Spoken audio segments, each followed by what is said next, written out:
Hola, buenas tardes. ¿Todos me oyen? ¿Sí?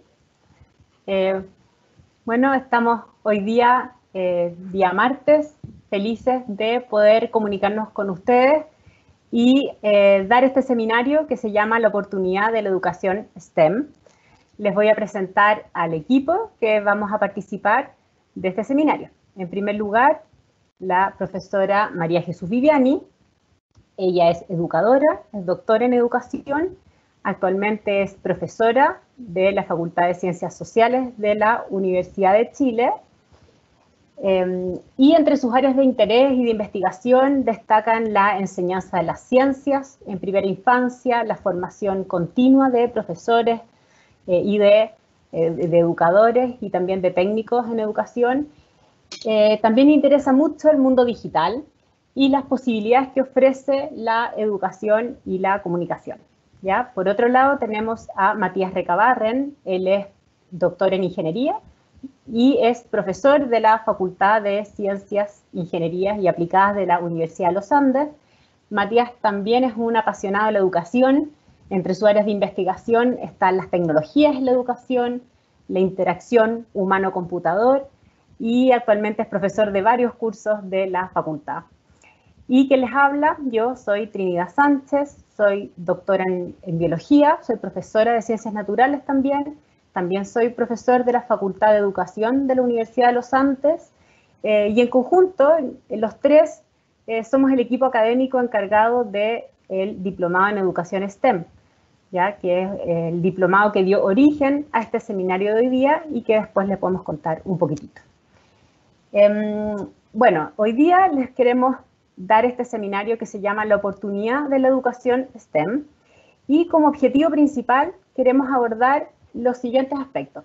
Primero es darles a conocer cuáles son los fundamentos que hay detrás y los principales conceptos asociados a la educación STEM. Queremos también revisar cuáles son las oportunidades que brinda la educación STEM para este contexto de pandemia mundial y de cuarentena en el cual al menos los chilenos estamos. Hay gente que está ahí desde Colombia. No sé cuál es la situación de ustedes, así que bienvenidos. Y en tercer lugar, queremos entregar algunas herramientas y ejemplos concretos de metodología que se puedan intencionar para desarrollar de manera integrada las disciplinas STEM. ¿Ya? Entonces vamos a dar inicio y primero, no sé, preguntarle, los dejo con Matías, que nos cuente un poco cuál es la diferencia entre STEM, educación STEM. Así que Matías, vamos.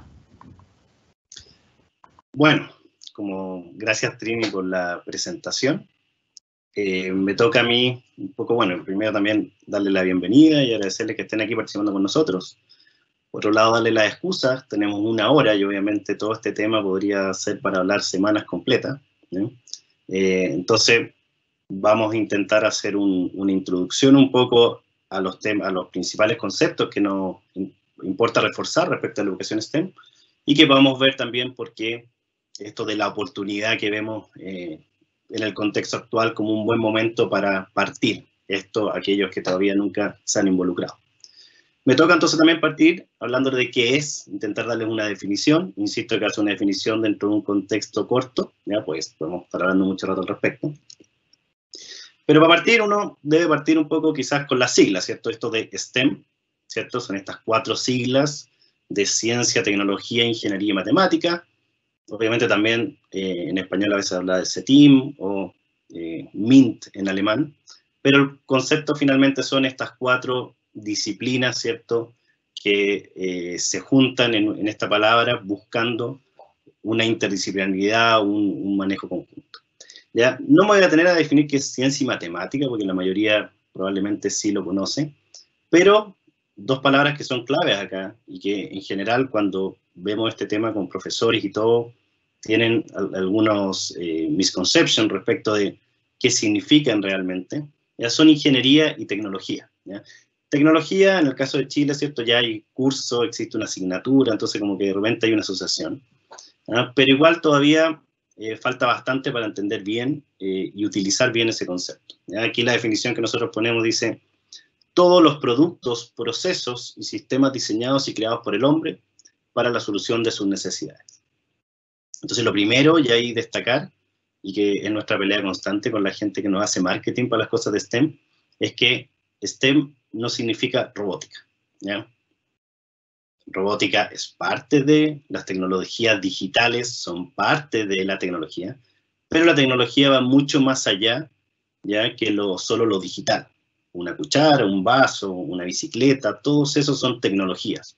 Y también los sistemas, el sistema de transporte, el sistema de alcantarillado, etcétera. Todo eso son tecnologías, y cuando hablamos en STEM de tecnología, tenemos que pensar en que estamos hablando todo eso. Por ende, si no sabemos hacer un circuito, si no sabemos prender un LED, si no sabemos programar, no significa que no seamos capaces de aplicar STEM, porque tenemos que ver tecnología como la amplitud que los convoca y como la aplicación de la ciencia, de tal forma que vamos a solucionar y construir cosas. Y ingeniería, ¿ya? Ingeniería en el contexto STEM, porque obviamente ingeniería tiene mucho de ciencia, tiene mucho de matemática. En el contexto STEM, ingeniería tenemos que entenderlo como el proceso de diseño y creación. O sea, lo que aporta la ingeniería dentro del contexto STEM es el proceso de analizar, de diseñar, de evaluar, de desarrollar una tecnología en base a qué, en base a la ciencia, ¿sí? Y las matemáticas, obviamente. Entonces, esos dos conceptos es importante, obviamente uno los va madurando, los va entendiendo, pero cuando hablemos de STEM no pensemos netamente en tecnología, en robótica, no pensemos en programación simplemente, y cuando pensemos en ingeniería dentro de STEM, pensemos que ingeniería es eso, es un proceso.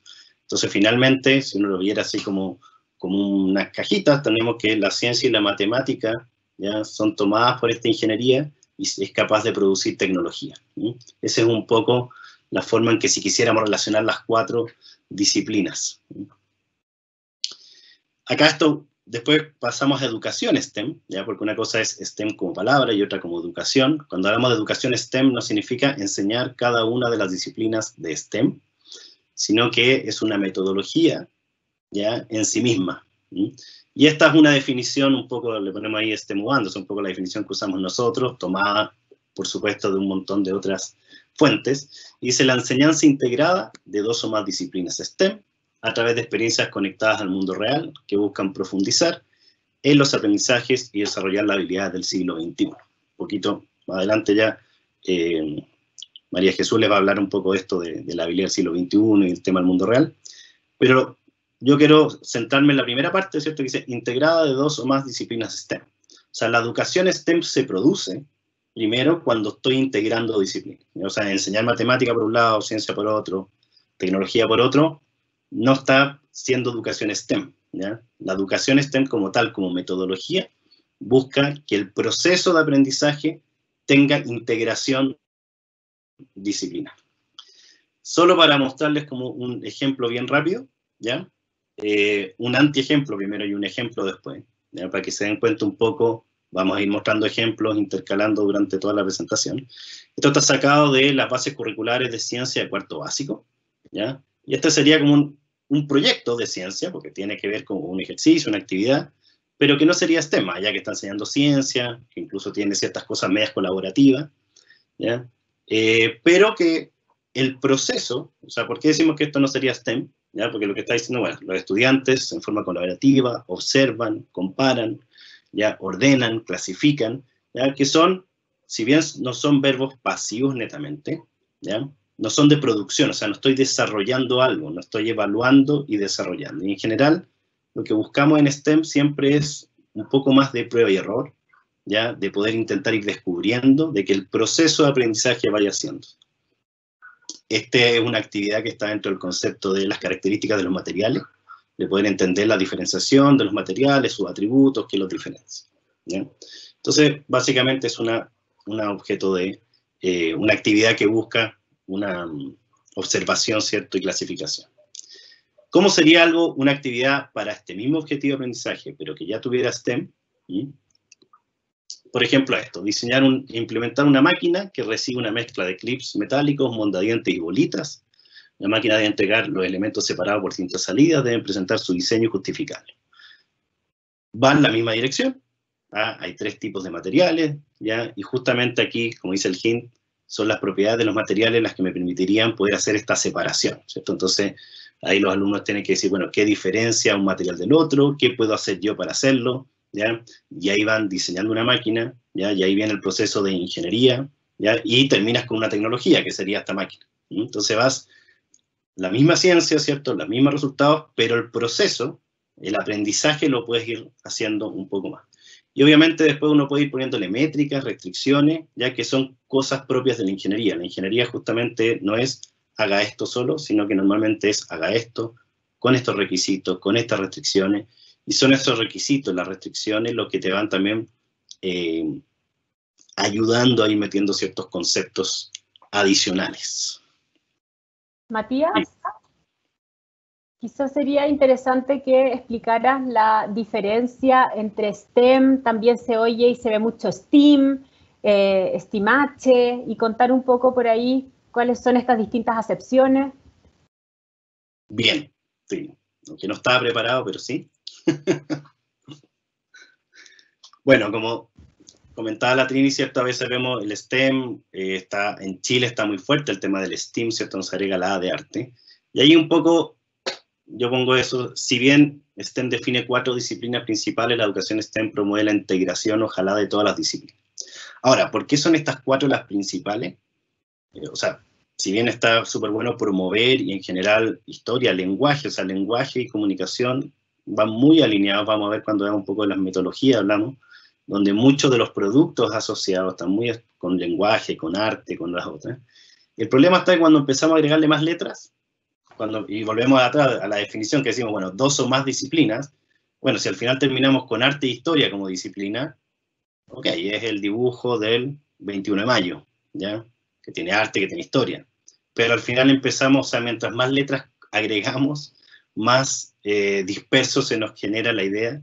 Y STEM y estas disciplinas están escogidas porque son disciplinas que históricamente han sido complejas para aprender para los alumnos, y porque además el mundo, digamos, tiene hoy día una necesidad de desarrollarlas para que las personas un poco puedan hacer más, desenvolverse mejor en la sociedad, y también, bueno, obviamente un poco asociado con las mismas carreras que se quieren promover.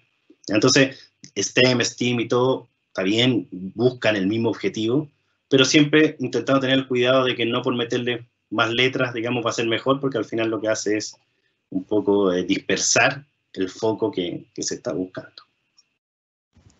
Tal cual, yo creo que en los últimos años todos los que tenemos niños, sobrinos, hemos visto una irrupción en el mundo STEM, en los juguetes, en los libros, en las bases curriculares también aparecen por ahí estas palabras, en el diario, en noticias.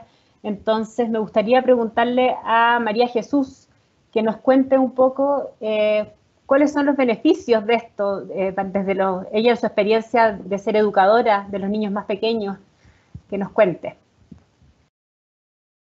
Bueno, hola Trini, hola Matías, hola a todos y todas los que nos están viendo. Bienvenidos, gracias por asistir. Sí, la verdad Trini, hay bastante, como que se ha puesto de moda, ¿no? La idea de STEM o de STEAM, como decía Matías, con el arte también, la creatividad. Principalmente porque es una metodología o una forma de trabajar en educación que tiene muchos beneficios, se puede decir, para los niños y las niñas, y en general esos no están tan reconocidos porque se cree que la educación STEM está pensada para que haya más científicos en el mundo, ¿no? O principalmente científicos, ingenieros. Pero en realidad lo que se espera de ella es que los niños, las niñas desarrollen ciertas habilidades que les permita desenvolverse en el mundo de hoy, en el fondo. Que si bien es altamente tecnológico, también tiene otros componentes, como por ejemplo, que necesitamos trabajar mucho con otros, ¿verdad? O que necesitamos criticar o mirar de una manera escéptica las noticias, por ejemplo, la información que nos llega, tenemos que procesarla, y todas esas habilidades son esenciales de desarrollar desde la infancia, desde la primera infancia, ¿verdad? Pero no necesariamente se abordan en una disciplina específica. Entonces, lo que tiene la educación STEM o STEAM es que al integrar todas estas disciplinas y al llevar a cabo un proyecto, por ejemplo, o un diseño y solucionar un problema, se están desarrollando algunas habilidades que permiten a los niños y a las niñas desenvolverse en el mundo en general, ¿ya? Como por ejemplo la autonomía, poder trabajar con autonomía, poder comunicar los resultados o comunicar una idea que yo tengo, poder decirla a otros, ¿verdad? De distintas maneras, no solamente hablando, sino en un dibujo o en un diseño. Poder trabajar en equipo, trabajar colaborativamente con otros, repartir roles, por ejemplo. Y desarrollar pensamiento crítico, que significa no tragar, ¿verdad?, si todo lo que viene así como está, sino decir, a ver, ¿por qué me están diciendo esto que me están diciendo? ¿En qué se basa? Buscar una evidencia y mirarlo desde distintas perspectivas. Y eso también desarrolla la creatividad, como sale ahí. Hacer un diseño para responder a un problema, por ejemplo, necesita de tu creatividad. Entonces todo eso se va desarrollando mientras estás haciendo las actividades o las experiencias que son STEM o STEAM. De hecho ahí dice creatividad y es lo que es la A, ¿verdad? El arte, la creatividad que se agrega a la palabra STEM. Aquí está, bueno, lo que comentaba Matías antes, que en el fondo todas estas habilidades que yo acabo de nombrar son lo que se llaman las habilidades para el siglo XXI, que me imagino ustedes lo han escuchado, lo han leído. Hay millones de definiciones diferentes. Nosotros escogimos aquí algunas que son más básicas, ¿verdad? O algunas que son actitudes, como curiosidad, iniciativa, por ejemplo, y otras que son las que ya nombré, creatividad, pensamiento crítico, colaboración, qué sé yo. Pero, no sé, si ustedes quieren profundizar más en este tema, los invito a mirar, buscar en Google, ¿no es cierto? Ponen habilidades del siglo XXI, van a encontrar un montón de información al respecto y hay mucho que se puede filtrar de ahí, hay muchas definiciones de habilidades del siglo XXI. Pero en el fondo, todas apuntan a lo mismo y es a esta idea de vivir, de poder desenvolverse en la sociedad de hoy, ¿no? Gracias, Jesús. Bueno, vamos viendo que van llegando algunas preguntas. Queríamos a lo mejor que nos explicaran, antes de pasar a las preguntas, quizá me gustaría que Matías y la Jesús explicaran un poco en el contexto de la situación actual, donde tenemos la educación escolar está en modalidad online, la educación preescolar también. ¿Cómo podría ser la educación STEM, o la integración curricular, cómo podría ser una oportunidad para integrar este enfoque en la educación?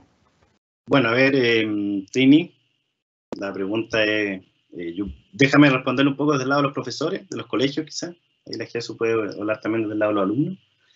Cuando hemos hablado con profesores en el mismo diplomado que hacemos, ¿cierto? Cuando vemos cuáles son las condiciones que más dificultan la incorporación de empezar con esto de la educación STEM, vemos que muchos de esos es la misma estructura del colegio, ¿cierto? El hecho de que los alumnos están siempre en una clase, en una sala, que es con la completa, que ya el tema de las tareas para la casa, ¿cierto? Se intenta evitar.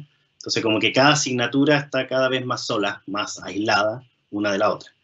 En básica a veces es más fácil, ¿cierto? Porque tenemos un profesor que hace más de un curso, entonces ese mismo puede quizás generar una integración, pero mientras más grande se va poniendo cada vez más difícil, justamente por esta estructura. Ahora en esta modalidad online quizás que se rompió un poco la estructura, que la mayoría de los colegios que está haciendo algo o mandan ciertos temas por mail o tienen algunas sesiones online, pero mucho menos intensa a nivel presencial que lo que era antes.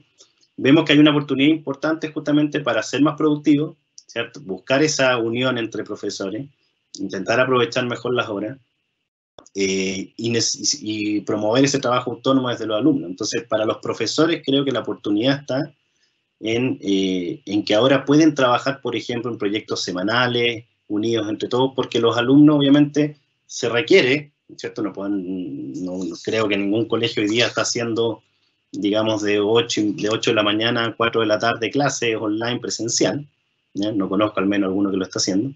Entonces tú como hoy día requieres que los alumnos trabajen, una metodología online ayuda muchísimo a eso, ¿ya? Y la estructura, esto de tener ciertas horarios más reducida esta presencia con el profesor, puede hacer que incluso esos horarios presenciales sean mucho más activos, ya que no sea el profesor viendo un PowerPoint, sino más bien una conversación, reflexiones, y se puede llevar a eso.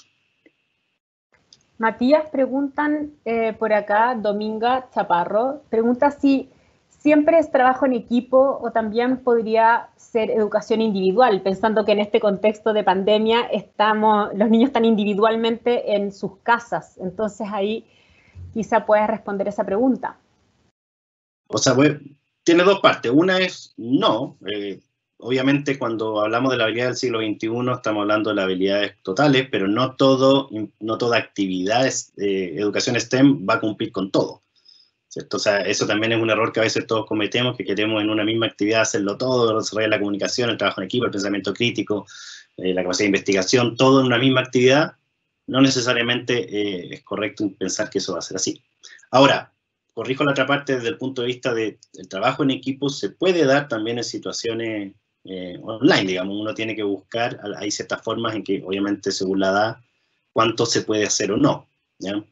Pero niños de 9 años para arriba hoy día ya tienen ciertas capacidades de comunicación, ¿ya? Y ahí uno podría buscar cuánto se puede hacer de esa colaboración. Pero no necesariamente la colaboración es una cosa que se dé, que tenga que hacer físicamente. Obviamente físicamente tiene un sentido emocional que es más mejor en ese caso. Gracias. La Jesús nos iba a comentar algo también. Sí, yo quisiera agregar que, así como decía Matías, para los profesores es una gran oportunidad, para los niños, las niñas, los estudiantes también es una oportunidad de la educación STEM en este contexto, ¿no? Porque, por un lado, la integración de disciplinas también beneficia a los niños y a las niñas. O sea, yo lo veo, por ejemplo, con mis estudiantes ahora, yo hago el curso de ciencia y estamos integrando con el curso de matemáticas, haciendo proyectos en conjunto, y ellas tienen que hacer un solo proyecto, no tienen que ser dos, por ejemplo. Y eso pueden dedicar mucho más tiempo y su energía a hacer un proyecto interesante, bonito, donde sea significativo en el fondo, tienen mucho más tiempo para elaborar ese proyecto que si fueran dos proyectos por separado. Eso por un lado. Y además, yo creo que hay muchas de estas cosas que cuando se propone un desafío, si bien a lo mejor puede ser colaborativo el final, puedo compartir mi resultado, el proceso de llevar a cabo ese desafío puede ser totalmente autónomo e individual dentro de una casa. Idealmente sería en un grupo, ¿verdad? En el colegio, en el jardín, qué sé yo, pero si no podemos, se puede hacer, como vamos a mostrar un poco más adelante, una actividad, una experiencia que sea individual, pero que después tú puedas compartir y conversar sobre esos resultados. Mira, preguntan acá, anónimo, dicen si ustedes creen que es un desafío mayor incorporar este tipo de enseñanza en un colegio rural versus un colegio privado, ¿ya? Quizá podrían dar su comentario al respecto. Para mí, yo creo que es más fácil, de hecho, poder aplicar este tipo de educación en un contexto rural. Primero por el escenario, ¿ya? Que es un escenario mucho rural, ¿verdad? Mucho menos estructurado, donde tienes acceso quizás, no sé, a lo mejor una idea muy idealizada mía de lo rural, pero donde puedes estar en contacto con la naturaleza, por ejemplo, de manera más cercana que en un contexto urbano. Y por otro lado, porque puede que exista la posibilidad de integración de disciplinas mucho mayor que en un colegio particular, donde hay algunas estructuras que se deben cumplir, e integrar las disciplinas cuesta un poco más. No sé qué piensan, Matías, Trini. Yo, bueno, ahí en ese sentido comparto un poco con la Jesús que en la definición que damos, ¿cierto?, educación STEM, y lo que intentamos siempre reforzar es que el contexto. El contexto es fundamental para el tipo de actividades que uno va generando, Y más que si para uno es mejor que para otro, lo que uno esperaría es que las actividades que se generen en uno y las actividades que se generen en otro fueran distintas, porque justamente su contexto es diferente y uno debería ir generando. Y por eso, más allá de lo rural y lo privado, quizá uno podría decir, la edad puede ser más incidente para empezar, ¿cierto? O sea, es más difícil partir más tarde quizá en un contexto rural, porque podría ser que ya sea muy difícil generar ese trabajo autónomo que uno espera que cuando se empieza a construir desde pequeño, digamos, cierto trabajo de autonomía, porque la educación STEM va a requerir en algún minuto un poco más de autonomía de los alumnos, o sea, la desarrolla, pero a su vez la requiere. Entonces la forma de comenzarlo quizás podría ser un poco más complejo si lo parto directamente en media, por ejemplo, una escuela rural quizás, pero como dice la Jesús, lo fundamental es el entorno, o sea, y si uno es capaz de construir actividades desde ese entorno, ya que genera una motivación también intrínseca propia del alumno, va a resultar en cualquiera de los dos contextos. No, antes de pasar a la parte, un poco la tercera parte de la charla, Matías y Jesús, hay una pregunta interesante que la hace Denise, que dice que en relación a la aplicación de STEM, ¿ya? ¿Dónde queda la discusión de los aspectos más éticos y morales relacionados a las problemáticas que se discuten? Me imagino que la pregunta apunta a esto más tecnocrático, a lo mejor de ciencia, tecnología, matemática. ¿Dónde queda la ética, la moral, en relación a las problemáticas discutidas que podrían ser problemáticas medioambientales o algunas de esa índole? Bueno, justamente cuando hablamos de la integración y decíamos que si bien STEM son estas cuatro disciplinas principales, pero que la integración de las otras disciplinas, yo mencioné justamente, por ejemplo, el lenguaje y la comunicación, lo que uno tiene que ir haciendo, y vamos a ver ahora un poco de estas metodologías, vamos a hablar de ABP y de indagación, es que uno va poniendo ciertos entregables que van asociados a las cosas que uno quiere ir desarrollando. Entonces, si tú estás desarrollando algo que te parece importante analizar la parte ética, bueno, tú puedes poner eso dentro de los entregables de esa actividad, o sea, que se haga un análisis, que el mismo alumno haga una reflexión, ¿ya? Y lo otro que vamos a destacar ahí también en ABP, justamente las reflexiones colectivas. Las reflexiones colectivas son fundamentales dentro de los proyectos ABP, también a nivel de indagación, o sea, en general es una muy buena forma. Por eso cuando hablamos del tema online, yo decía, o sea, si yo le paso un proyecto, ¿ya?, a los alumnos, una tarea, sería mucho más productiva que la clase, cuando hacemos una clase en vivo, que esa clase sea una reflexión, ¿cierto? Sea una actividad. Tengo 4 hijos, por si acaso, y me pasa que los veo, tengo 3 en colegio, y obvio, de repente los veo tirados arriba de la mesa, así como... Porque obvio, la clase es un PowerPoint a veces, en cambio, y lo único que quieren es participar, ¿no? Entonces ahí ya tenemos que... O sea, esas reflexiones colectivas son muy, muy buenas, pero requieren esa integración, porque si no el profesor de ciencia se desliga, o el de tecnología dice, ah, no, lo ética no es lo mío, eso lo ven en la orientación, o lo ven en el lenguaje. Por eso que la importancia de la integración de todas estas disciplinas más también humanistas son muy, muy importantes dentro de este mismo desarrollo de la educación STEM. Gracias, Matías. Yo creo que también requiere un desafío de parte del cuerpo docente del colegio, de poder como abrirse a dialogar con los otros docentes de otras áreas, y en ese sentido es desafiante para todos, no solo para los niños. Yo creo que también como docente es desafiante embarcarse en aventuras de innovación. Yo creo que hay que partir con pasos pequeñitos, quizá no pensar en grandes cambios que se hacen un poquito, pueden ser un poco agobiantes o de temor, ¿no es cierto? Pero si uno parte con pequeñas cosas en un semestre o en un año y va viendo beneficios, yo creo que uno se va embarcando. Ahora, ya corre el tiempo, me gustaría que pudieran comentar sobre un poco más la parte de los ejemplos, quizá, qué metodología. Tú hablaste, Matías, sobre tecnología, ABP, Design Thinking, me preguntan por acá, Andrés, indagación científica hablaste, la Jesús es más experta en educación con educadoras y técnicos, entonces, ¿cuáles de ellas son más, a lo mejor, adecuadas para niños más pequeños, para niños más grandes? Si nos pueden contar un poco estos aspectos. Bueno, voy a partir ya un poco hablando de ABP, y volvemos a lo mismo que antes, el disclaimer de que imposible, digamos, en 10 minutos explicar todos los detalles de ABP, ya, de que es aprendizaje basado en... ahí siempre está la discusión de aprendizaje basado en proyectos o en problemas. ¿Ya? El ministerio, por ejemplo, ahora que sacó las fases curriculares de media, habla de basado en proyectos. Ahí se puede usar ambos términos, solo que a veces cuando se ponen proyectos, voy a ponerles por ahí un error típico que se comete pensando en aprendizaje basado en proyectos.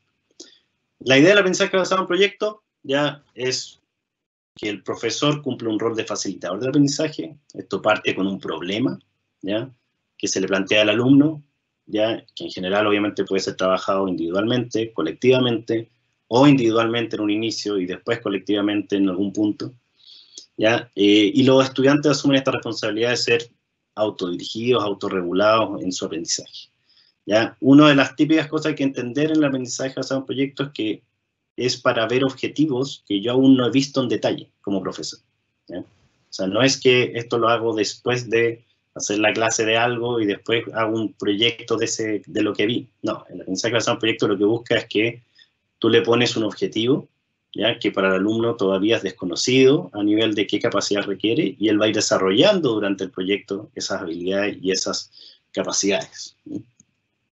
Y por eso aquí pongo este punto que es súper importante y que uno lo ve demasiado, digamos, en un error muy común, que el aprendizaje basado en problemas no es evaluación basada en proyectos, ¿ya? O sea, no es lo mismo, ¿ya? Es aprendizaje, por eso que dice aprendizaje basado en problemas y no evaluación basada en proyectos, ¿sí?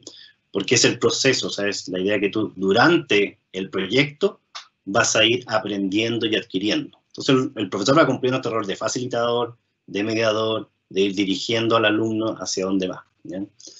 Pero no es simplemente yo vi la materia, vi el contenido y después, ok, ahora háganme este proyecto donde aplican lo que vieron, porque ahí no estoy haciendo el aprendizaje basado en proyectos. Y en ese sentido, ya lo que uno tiene que hacer para hacer un ABP, ¿cierto?, es definir un buen problema. Acá hay algunas pautas, digamos, de cómo orientar. En general, primero puedo elegir los objetivos de aprendizaje, ¿ya? Y ahí el tema de las disciplinas, o sea, idealmente 2 o 3 disciplinas, poder elegir esos objetivos, cuáles son, ¿ya? Y muchas veces, y ahí también como profesor a veces uno tiende a decir, ya, pero si pongo 3 objetivos, lo voy a ver más en amplitud, y quizás se me van a ir por un lado y no por otro, no voy a poder abarcar todas las opciones. Y eso es parte de lo que uno tiene que entender cuando ve interdisciplina, ¿ya? Y una lucha constante de los que hacemos clases, ¿cierto? Si profundizo o me amplío. Y en general, la educación STEM, por un lado, amplía, en el sentido de la unión de las disciplinas, pero el proceso autónomo de llegar a ese aprendizaje, ¿ya?, y esa capacidad, implica que tú desarrollas esa capacidad para profundizar también por ti mismo, ¿no? Como alumno. Entonces, ahí es ese error de pensar, no estás luchando entre profundidad y amplitud, sino que estás diciendo cuánto vas a poder abarcar tú dentro de tu curso. Pero tu alumno va a tener la capacidad también de él después ir profundizando las distintas cosas, ¿ya? A pesar de que uno quizás no alcanzó a ver todos los tipos de, no sé, pues de geografía y todos los tipos de lugares geográficos posibles. Entonces, cuando quiero definir un problema, ¿cierto?, los objetivos de aprendizaje, y después el contexto escenario, que es lo que hablamos antes, ¿cierto? No es lo mismo, tengo que intentar obtener contexto de presentación del año, contexto escolar, ¿ya? O sea, cosas del contexto que vayan sucediendo, ojalá cosas de actualidad, y todas esas cosas las podemos ir utilizando para ir generando el problema. La idea es que el problema sea tal que para el alumno no tengas que explicárselo mucho, ¿no? Si el problema termina siendo un enunciado de 2 hojas, significa que probablemente no era un problema que era tan cercano al alumno, le tuviste que explicar muchos detalles. O sea, el problema debiera ser bastante amplio en su definición, ¿no? Y después desarrollar esas preguntas asociadas a ese problema. O sea, uno tiene un problema y todo, y después puede ir poniendo ciertas preguntas que direccionan hacia dónde, porque un problema puede ser muy amplio. Yo puedo ocupar un mismo problema de primero a octavo básico, ocupar el mismo problema. Pero después, con ciertas preguntas que voy direccionando, puedo ayudar hacia qué tipo de objetivos de aprendizaje quiero que se vayan desarrollando.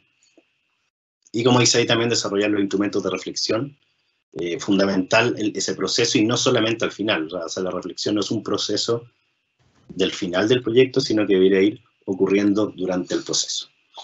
Este es un ejemplo de problema, ¿ya? Divertido, esto lo usamos el año pasado en el diplomado, ¿ya? Sin pensar lo que iba a pasar actualmente, ¿no?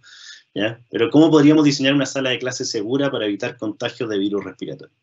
¿Sí? Es un problema actual, ¿cierto? Que hoy día quizás muchos se preguntan si se va a poder seguir o no, y que es fácil de llegar a un alumno con ese problema. ¿Sí? Y de ahí, obviamente, yo puedo hacer subpreguntas que vayan ayudando a canalizar. Por ejemplo, en matemáticas, si quiero ver temas de distancia, o en física, si quiero ver movimiento o lanzamiento de proyectiles, por ejemplo, que básicamente todo el tema de cómo viaja, si yo estornudo, cómo viaja el virus, todo, o sea, la saliva, digamos, con el virus, todo eso se puede calcular y podemos empezar a hacer, la idea no es simplemente hacer una maqueta, sino que poder demostrar, hacer una investigación y poder ir desarrollando. Entonces, en función de las preguntas que yo quiero ir haciendo, de los objetivos que yo quiero ir abarcando, puedo ir haciendo ciertas definiciones al respecto, ¿ya? Y ir intencionándolo.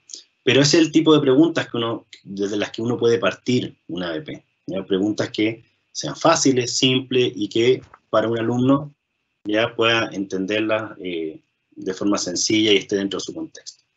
Y luego lo que uno hace es definir etapas, ¿ya? Un proceso, ¿ya? ABP es un proceso con etapas que uno va definiendo, donde hay distintos entregables, hay investigación, tiene que haber reflexión, desarrollo, retroalimentación, y la idea, o sea, el ideal ahí siempre es que la retroalimentación y la reflexión no sean solo al final, sino que hayan etapas intermedias donde uno pueda ir haciendo esto. Me digo, obvio, cada una de estas cosas puede tener ciertos detalles que no alcanzamos a ver en estos minutos, pero para que tengan una idea un poco de que no es tan, o sea, es difícil, o sea, al final uno lo va mejorando, pero empezar no es tan difícil, ¿ya? Empezar no es tan difícil, y eso es lo que uno tiene que atreverse un poco a empezar. Y finalmente, como digo, la importancia de los productos, y ahí es donde uno también intenciona mucho el tema de los objetivos del aprendizaje, donde uno puede incluir mucha interdisciplina, ¿ya? Porque podemos tener productos que sean, por ejemplo, productos intermedios de reportes de investigación, maquetas, máquinas, prototipos, video, audio, registro del proceso, las bitácoras son entregables muy buenos para este tipo de cosas, ¿ya? Y ahí muchas veces el lenguaje se está viendo un tipo de expresión, digamos, comunicacional, entonces uno puede tomar esa misma expresión, ponerla acá, darle ese contexto, ¿ya? Distintas cosas que uno puede ir incorporando a través de los productos. Entonces, cuando uno define este proyecto, la idea es que no solo sea un producto final, sino que ciertos productos intermedios que también van ayudando a la retroalimentación, la reflexión y el mismo proceso de aprendizaje. Qué interesante, Matías. Muchas gracias. María Jesús ahora nos puede contar un poco sobre otra metodología, como hay muchas preguntas acá, hay gente preguntando, les dije, como del design thinking. Nosotros hicimos una selección de algunas, porque no tenemos tiempo para abordarlas todas, y Jesús nos va a contar su experiencia también y la indagación científica como una manera de poder desarrollar STEM. Y también, Jesús, me gustaría si lo pudieras vincular con las necesidades educativas especiales, con niños que en sala de clase pueden tener algún tipo de necesidad educativa especial, y cómo lo has visto tú desde tu experiencia y desde las adaptaciones que se requieran o se puedan hacer. Ahora sí, gracias, Trini. Bueno, ese es un temazo, va para muy largo. Ya voy a intentar abordar esa pregunta, pero yo creo que principalmente la idea de la enseñanza o el aprendizaje basado en problemas, en proyectos, y la enseñanza a través de la indagación, que es lo que voy a comentar un ratito más, son metodologías transversales que pueden aplicarse primero desde niveles muy pequeños, ¿ya? Desde incluso yo diría niveles medios, 3, 4 años en educación parvularia, hasta la adultez, ¿no? Es transversal, depende de las adecuaciones, las modificaciones que uno como docente le haga, lo que va a llevar a que esa metodología sea exitosa en ese nivel, ¿ya? Lo mismo pasa con la diversidad de los niños y las niñas. Son todos distintos, tienen todos distintos intereses, distintas capacidades. Y yo he visto algunas, por ejemplo, indagación, aplicación de la metodología indagatoria con grupos. por ejemplo, de niños y de niñas en un curso, y el docente propone un desafío X y tiene en su mano, por ejemplo, unos sobres.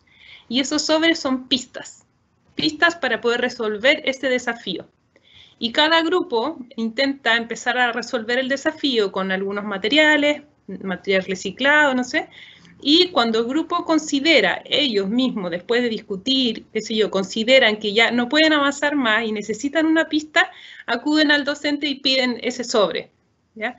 Y ese sobre te entrega una pista para poder avanzar un poquito más. Entonces, en el fondo, ellos mismos, los estudiantes, van regulando si necesitan más apoyo o no. La posibilidad está. Entonces, a lo mejor hay unos grupos que lo van a poder resolver todo sin ninguna pista, sin ninguna ayuda, y otros que van a requerir ir y buscar todos los sobres, tal vez, pero van a llegar al resultado final y van a tener la satisfacción de haber cumplido con ese proyecto o con ese desafío. ¿Ya? Hay un montón de formas de abordarlo, este es un ejemplo. Pero yo considero que esta es una de las metodologías más transversales que existe. De hecho, el diplomado que nosotros dimos era desde educación parvularia, ¿verdad?, hasta educación media, y las clases eran las mismas. Lo íbamos adecuando a los currículum, a las habilidades de los niños, pero la manera de trabajar es muy similar. Y bueno, la enseñanza basada en la indagación es una metodología similar, muy similar a la ABP, y que también nosotros la consideramos importante de mencionar cuando hablamos de STEM, porque puede unir muchas de estas disciplinas. En general se usa para el trabajo con las ciencias, pero puede ser utilizada también con las otras disciplinas de STEM. ¿Qué es lo que se busca con la indagación? Principalmente que los niños y las niñas aprendan ciencias o aprendan matemáticas, aprendan un contenido haciendo ciencias, ¿ya? Como lo haría un científico. Entonces, ¿qué importa? Por un lado, los contenidos, los conocimientos que pueda adquirir al hacer eso, pero por otro lado también las habilidades que va desarrollando a medida que va logrando los distintos pasos para llegar al final de su desafío, ¿ya? Que en este caso no es un problema, a lo mejor no es un problema específico, pero sí una pregunta. No sé si, Matías, puedes avanzar un poquito. Ya. Dale un poco más, porque quiero ir al esquema que parece este. Este es el esquema básico de la estructura de la indagación. Tenemos una pregunta inicial, ¿verdad? Una pregunta generada que viene de los niños y las niñas, de los estudiantes, son ellos los que deciden cuál va a ser la pregunta. A lo mejor el docente puede mediar en ver cuál de todas las preguntas que hacen los niños y las niñas se puede investigar realmente, pero la pregunta siempre viene de ellos y de ellas. Y después de tener esa pregunta, seleccionarla, vamos a la acción, y esa acción implica dos cosas. Primero, un diseño para ver cómo vamos a contestar esa pregunta, y después hacer ese experimento o esa acción que diseñamos para contestar la pregunta. Y en un tercer momento viene una reflexión donde se conversa sobre qué encontramos, cómo lo hiciste tú, cómo lo hice yo, qué salió mejor, por qué habrá pasado lo que pasó, ¿ya? Quisiera ir al tiro de los ejemplos para que quede un poco más claro qué es indagación. Sí, sabemos que tenemos que empezar con una pregunta. Y quiero dar este contraejemplo, como dio Matías también al inicio, que es la típica actividad del volcán, ¿no? Que siempre decimos, oh, esto es educación STEM, y ustedes buscan educación STEM en internet, y este es una de las experiencias estrellas. Nosotros consideramos personalmente, o sea, yo y nosotros como equipo también, que esta experiencia no es una experiencia STEM, ¿ya? ¿Por qué? Porque a lo mejor es bonita, llama la atención de los niños, logra que ellos hagan, ¿verdad? Porque tenemos el volcán y se mezcla bicarbonato con vinagre, se produce una reacción química y salen unas burbujas del volcán hacia afuera. Pero eso es sorprendente, es como magia, ¿verdad? Pero no desarrolla necesariamente alguna habilidad científica, no responde a una pregunta, no tiene mucha relación con la vida real, porque eso no es lo que pasa en los volcanes, ¿verdad? Y no genera esa motivación como para seguir aprendiendo y seguir entendiendo y resolviendo el problema que debiera existir en una actividad STEM o en una experiencia STEM. Entonces yo quisiera dar un ejemplo de una actividad que yo sí considero STEM, que no es mía, ya no es de una profesora argentina que se llama Melina Furman, que es mi ídola personal. Nos encanta, nosotros con la Trini por lo menos siempre la seguimos en las redes, síganla ustedes también. Se llama Meli Furman, @MeliFurman, su Instagram. Y ella propone muchas actividades científicas, sobre todo para hacer ahora en la casa, en este contexto, ¿verdad?, de pandemia. Y una de ellas es, por ejemplo, trabajar con el propio cuerpo, con los sentidos que tenemos o con nuestras reacciones que nosotros podemos medir con nuestro cuerpo. Por ejemplo, medirse el pulso, ¿ya? Si nosotros nos tocamos, ¿verdad?, el cuello, podemos medir el pulso, que es la representación de cómo está funcionando nuestro corazón, ¿verdad?, cómo está latiendo para repartir la sangre por nuestro cuerpo. Y a partir de esa medición podemos generar muchas preguntas. Por ejemplo, si lo podríamos hacer, pero en verdad queda muy poco tiempo, pero si medimos nuestro pulso en estado de calma y lo medimos por 15 segundos y después lo multiplicamos por 4, eso es más o menos la cantidad que tenemos en un minuto, ¿verdad? Y ahí podemos generar algunas preguntas, como por ejemplo, ¿qué pasa si yo me agito físicamente, salto? ¿Cómo cambia ese pulso? O todos tenemos en calma el mismo pulso, si hay distinta gente en la casa, ¿estamos todos igual o hay variaciones? A lo mejor si corremos o saltamos todos, después terminamos todos igual, o hay unos que se cansan más, se cansan menos. ¿Por qué será que ocurre esto? ¿Por qué será que nuestro pulso, por ejemplo, aumenta cuando nosotros hacemos ejercicio?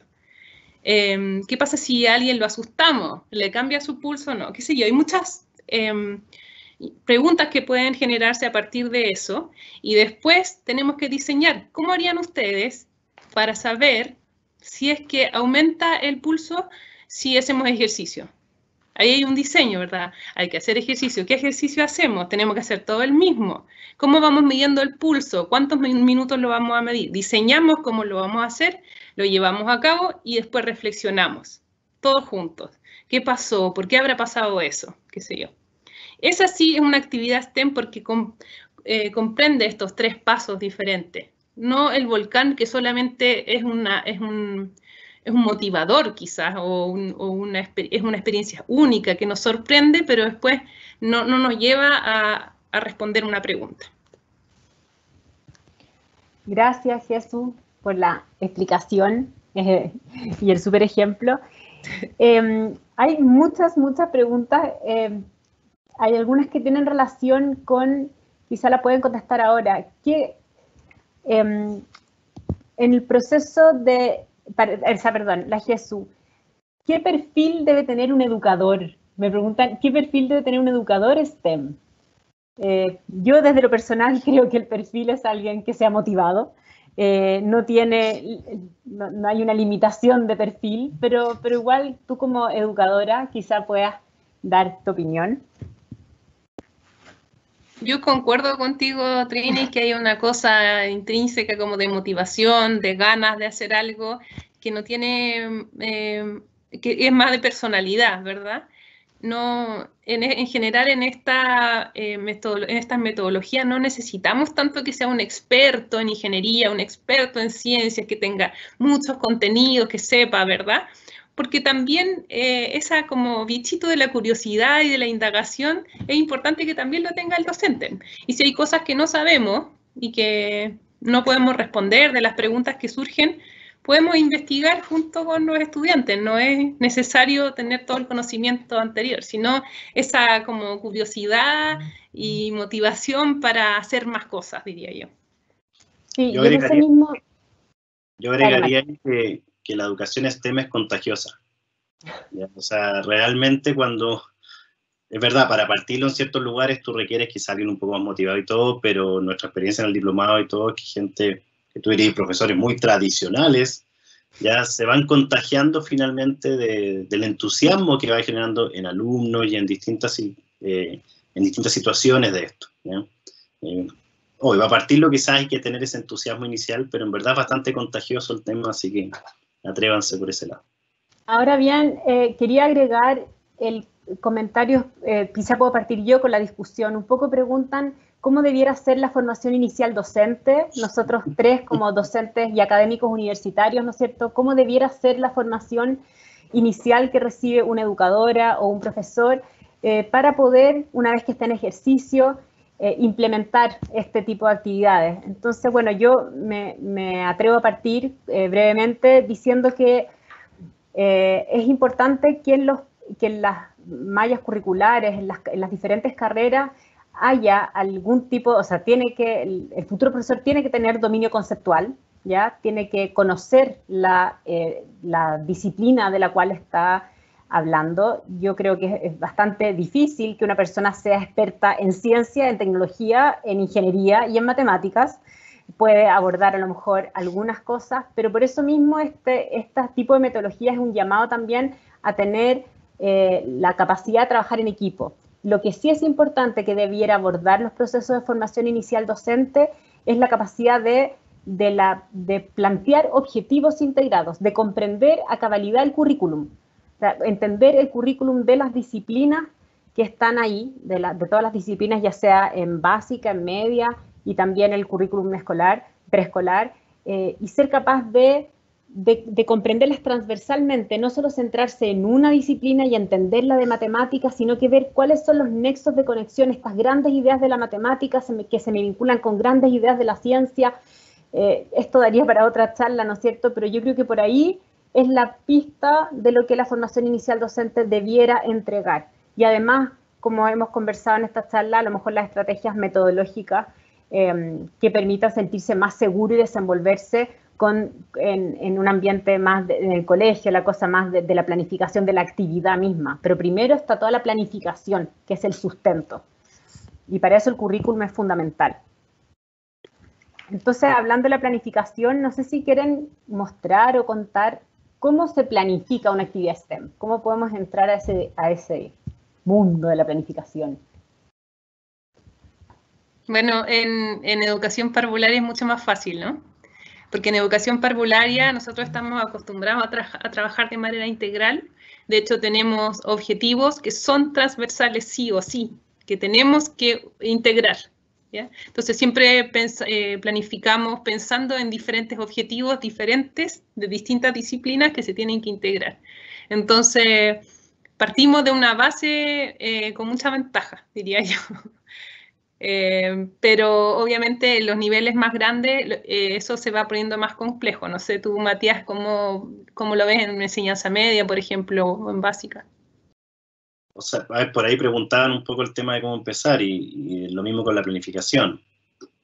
Hay que buscarse un partner, ¿ya? O sea, yo creo que lo mejor para empezar acá es buscar un partner, alguien que quizás no esté tan motivado como tú, pero que lo puedas llevar de una disciplina justamente que puedas conversar, ¿ya? Y partir con cosas pequeñas, con cosas simples, digamos, ¿ya? Con quizás un proceso, por ejemplo, con una actividad conjunta que dure una semana, no necesariamente un ABP que dure un mes completo. Pero ojalá con un partner, porque obviamente eso te va ayudando un poco a conversar con alguien y a empezar a hacer esa interdisciplina. En básica todavía hay profesores, ¿cierto?, que son matemática y ciencia, que quizás, aunque lo pudieran hacer solo, igual les recomendaría que ojalá pudieras hablar con la persona del lenguaje, ¿ya? Porque en básica se ve mucho producción, ¿cierto?, de comunicación, de póster, de distintas cosas. Entonces, bueno, ¿por qué no utilizar esas mismas cosas y ir alineando? Porque al final, si yo hago el póster que yo lo veo realmente, no sé, pues en tecnología le hacen hacer un póster, y le hacen hacer un póster en lenguaje, pero con rúbricas distintas, porque cada uno está hablando lo suyo, ¿ya? Es decir, bueno, pero ¿por qué no hicieron algo en conjunto, digamos? Y tomaron quizás lo que estaban viendo en ciencia, ¿ya? Voy al ejemplo de mi hija, por ejemplo, que estaban viendo en ciencia las plantas, estaba en tecnología, le hicieron un póster de un animal, ¿ya? Y en lenguaje un póster de un libro. Entonces tú decís, bueno, pero esas tres cosas las podríamos haber hecho en uno solo, ¿ya? Un póster de las plantas, digamos, ¿ya? Y ocupando las herramientas de tecnología que querían ver, entonces se puede justamente ir integrando, y al final esa integración permite que se haga un mejor trabajo, que haya mucho mejor reflexión y que los alumnos integren, porque en este caso que les doy de ejemplo, ¿cierto? Hicieron las mismas cosas, pero en cada uno estaban preocupados de temas distintos y pierden la integración al respecto. Entonces, ojalá buscarse ese partner y empezar con cosas pequeñas, ¿ya? Cosas pequeñas de ojalá una semana, que puedan ver cómo van saliendo, y por eso decimos que en el contexto actual es buen momento para partir, porque entre comillas no estamos en la sala de clases, ¿cierto? Las 30, 35 horas que quizás están los profesores a veces, es un buen momento para hacer algo y buscar ahí esa idea. Y por otro lado también hay como un poco menos de presión por cumplir todos los objetivos que quizás nos pueda dar. Ojo que no estoy diciendo con eso que la educación STEM no sea óptima a nivel de los objetivos. Permite perfectamente cumplir todos los objetivos, ¿ya? Pero obviamente con esa integración y una buena planificación. Matías, también me gustaría, si quizás Jesús puede contar un poco cómo se evalúa, es una gran interrogante, ¿cómo se evalúan este tipo de actividades? Bueno, en mi experiencia, las evaluaciones que más sirven para los proyectos, por ejemplo, o la indagación, son evaluaciones de tipo cualitativo. Evaluación de los procesos, autoevaluaciones, coevaluaciones, que los niños de educación parvularia son muy capaces de hacer también, que a veces no lo creemos, pero sí, son muy críticos también con ellos mismos y con sus compañeros. Evaluaciones que sean colaborativas, por ejemplo, ferias científicas donde se expongan los resultados de un proyecto, bitácoras, portafolios, la metodología y la filosofía, ¿verdad? Reggio Emilia usan un tipo de evaluación que se llama documentación pedagógica. Quedan como 2 minutos, pero también hay mucho que hablar sobre la documentación pedagógica, que es una forma de evaluar donde hacemos visibles los aprendizajes, contrastamos las ideas previas, lo que sabíamos antes con lo que sabemos ahora, entonces podemos verlo y decir, aprendí, ¿no? Muchas fotos, mucha evaluación cualitativa y con la participación, sí o sí, de los estudiantes. Gracias, María Jesús. Y bueno, yo creo que en honor al tiempo nos vamos a tener que ir despidiendo. Hay muchas preguntas, tratamos de abordar algunas, imposible abordarlas todas. Nos están pidiendo nuestros correos electrónicos, nosotros ahí le estamos dando el Instagram y a través de ese lugar podemos comunicarnos. Se les va a enviar una encuesta también, ahora por correo electrónico en un poco rato más, para que la contesten, o los que ya la fueron contestando en línea, se agradece. Bueno, personalmente agradecerles, no sé si Jesús y Matías quieren dar algunas palabras de cierre, cortitas, y ojalá podamos repetir esto, porque fue un éxito, así que muchas gracias, saludos a la gente de Colombia, a todos los que nos han visto. Sí, bueno, yo también quiero, perdón. No, Jesús. Quiero agradecer por toda su participación, sus preguntas, por la colaboración y invitarlos a que investiguen más, que en el fondo este es un tema gigante que en una hora no se puede abordar, pero sí hay algunos conceptos claves que se pueden googlear, que uno puede buscar en libros, ¿verdad? Que existe gente que los trabaja, nosotros mismos, o sea, el concepto de indagación, de aprendizaje por proyecto, el consejo de documentación, o sea, el concepto, por ejemplo, de documentación pedagógica. Hay algunos conceptos claves que se pueden explorar y así aprender más. Los invito a eso. Sí, yo también, bueno, agradecerles por participar. Como verán, a los tres nos apasiona mucho esto y podríamos estar hablando por mucho tiempo, por eso que tenemos un diplomado para eso, donde podemos hablar por mucho más tiempo. No le tengan miedo a la educación STEM, ya a veces se ve, uno ve la ABP, ve estas cosas y como que lo ve muy lejos, muy grande. Se puede partir desde chicos, se puede partir con cosas pequeñas, ¿ya? Y por eso que insistimos, ahora es una buena oportunidad, están dadas buenas condiciones para partir. No significa que después no sirva, sino que es lo inicial, es lo difícil, así que los motivamos a eso. Ahí está el Instagram, creo que lo están viendo, pueden preguntarnos por ahí, empezaremos ahora a ponerle más actividad, poniendo algunos ejemplos durante estos días. Y nada, invitados nomás a subirse a esa pasión de la educación STEM, ¿ya? ahí me producen más alumnos ingenieros que necesitamos. Así que. Bueno, pero las personas que están gracias. Preguntando, perdón. Dale. Que las personas que están preguntando del diplomado y de las clases, nosotros hicimos clases presenciales hasta ahora, pero estamos evaluando a ver si existe la posibilidad de modificar el diplomado a la opción en línea, ¿no? Por el contexto actual que estamos viviendo. Bueno, muchas gracias a los panelistas, muchas gracias a todo el staff que está detrás de esto y por supuesto muchas gracias a todas las más de 100 personas que tuvimos presentes esta tarde. ¿Ya? Estaremos en contacto. Muchas gracias.